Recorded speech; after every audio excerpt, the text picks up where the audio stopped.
इन शइ खे बहितर सम्झण जे लाइ त असां ॿधर जी मसावतूं यानी क्वाड्रेटिक इक्वेशन्स खे कीअं फैक्टर करे सघूं था या उन जा जुज़ा कढी सघूं था। मां ॿ मिसाल खणां थो, जीअं हे ॿ मिसाल आहिनि असां वटि ऐं मां इन्हनि जा जुज़ा कढंदुमि ऐं जुज़ा कढणु तव्हांखे सेखारींदुमि।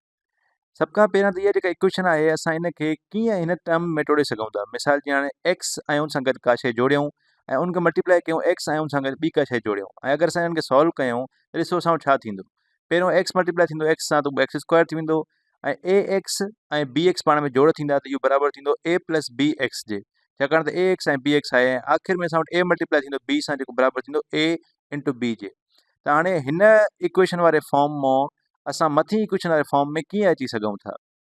हाणे इन खे सम्झण जे लाइ असांखे इहा शइ सम्झणी पवंदी त हिकु टर्म आहे असां वटि ए प्लस बी, यानी जेके ॿ कोएफिशिएंट्स आहिनि इहे पाण में जोड़ हुजनि ऐं एक्स मल्टीप्लाई में हुजनि ऐं उनखां पोइ इहे ॿई जॾहिं पाण में ज़रब थियनि यानी ए इंटू बी जॾहिं ॿई ज़रब थियनि त इन ॿिनि जो जेको जोड़ आहे उहो विच में अचे। त हिते असां वटि जीअं -14 आहे जेको कोएफिशिएंट आहे जेको एक्स सां लॻल आहे, त असां वटि ए प्लस बी जेको आहे उहो बराबरि आहे -14 जे ऐं ए इंटू बी जेको आहे असां वटि बराबरि थियल आहे 40 जे, छाकाणि त ए इंटू बी असां वटि 40 वारी जॻह ते आहे त ए इंटू बी बराबरि थींदो 40 जे। हाणे असां छा अहिड़ो को टर्म खणी सघूं था जीअं असां ए ऐं बी खे प्लस कयूं त उहो -14 जे बराबरि थिए ऐं ए ऐं बी खे मल्टीप्लाई कयूं त असां वटि 40 यानी 40 जवाबु अचे। त असां ईअं करे सघूं था त असां 10 ऐं 4 खे पाण में मल्टीप्लाई कयूं ऐं उहो अगरि माइनस कंदासीं त असां वटि 14 अची वेंदो ऐं अगरि उन्हनि खे मल्टीप्लाई कंदासीं त 40 अची वेंदो। असां -4 ऐं उनखे प्लस कंदासीं -10 सां त असां वटि बराबरि थींदो -14 ऐं -4 ऐं -10 खे पाण में मल्टीप्लाई कंदासीं त असां वटि अची वेंदो जवाबु 40 ऐं उहो पॉज़िटिव जो जवाबु ईंदो। यानी असां वटि मथे जीअं पॉज़िटिव में 40 आहे प्लस में 40 आहे त असां वटि ए इंटू बी बि प्लस में 40 अचे थो ऐं 40 जो प्लस हुजणु असांखे इहो ॿुधाए थो त ए ऐं बी जे विच में जेका साइन आहे उहा साॻी हूंदी यानी सेम साइन हूंदी। ॿई प्लस जा हूंदा या ॿई माइनस जा हूंदा, इन करे असां वटि 40 प्लस में ईंदो ऐं ए प्लस बी असां वटि -14 जे बराबरि थींदो। हाणे हिकु दफ़ो ॿीहर था दोहरायूं त असां वटि ए प्लस बी यानी 4 ऐं 10 जो जेको जोड़ आहे -14 जे बराबरि आहे ऐं उनजो प्रोडक्ट यानी ए इंटू बी असां वटि 40 जे बराबरि आहे। हाणे असां हुन साॻे फार्मूले ते वापसि था अचूं जेको आहे एक्स प्लस ए ऐं ए असां वटि आहे -4 ऐं उनखां पोइ असां वटि एक्स प्लस बी ऐं बी असां वटि आहे -10। त असां वटि फैक्टर्स जेके थींदा इन इक्वेशन जा उहो थींदा एक्स -4 ऐं एक्स -10।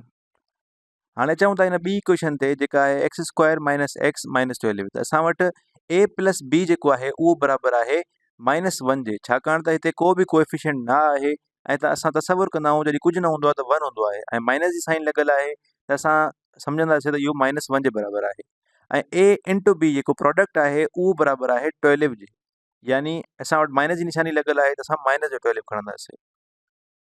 त मतिलबु असां वटि अहिड़ा ॿ अंग हुजनि जंहिंखे असां जोड़ कयूं त -1 अचे ऐं उन्हनि खे मल्टीप्लाई कयूं त असां वटि 12 अचे। हाणे उहे कहिड़ा अंग थी सघनि था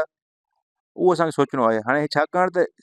माइनस आयो आहे 12 सां गॾु त मतिलबु इन जी निशानी डिफरेंट थींदी, मुख़्तलिफ़ निशानी थींदी, हिकिड़ो प्लस जो थींदो हिकिड़ो माइनस जो थींदो। हाणे अहिड़ा ॿ कहिड़ा टर्म थी सघनि था जंहिंखे असां अगरि जोड़ कयूं त -1 अचे ऐं मल्टीप्लाई कयूं त -12 अचे। त हिकु टर्म त असां वटि इहो आहे त असां प्लस जो 3 खणूं ऐं माइनस जो 4 खणूं त 3 खे अगरि असां 4 में जोड़ो कंदासीं जेको माइनस जो 4 हुजे त असां वटि -1 ईंदो ऐं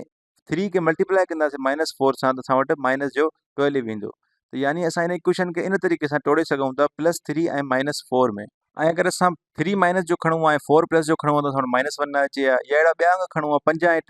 4 खणूं त असांजो जवाबु वधी वञे या -1 न अचे या असां वटि 12 न अचे त ईअं असां धोखो हणी करे या अंदाज़े जे मुताबिक़ बि करे सघूं था। हाणे हुन फार्मूले में वापसि अचूं था जेको असां वटि आहे एक्स प्लस ए, यानी हिते ए आहे 3, एक्स प्लस 3 थी वेंदो ऐं बी आहे असां वटि -4 त एक्स -4 ऐं इहो असांजो जवाबु थींदो।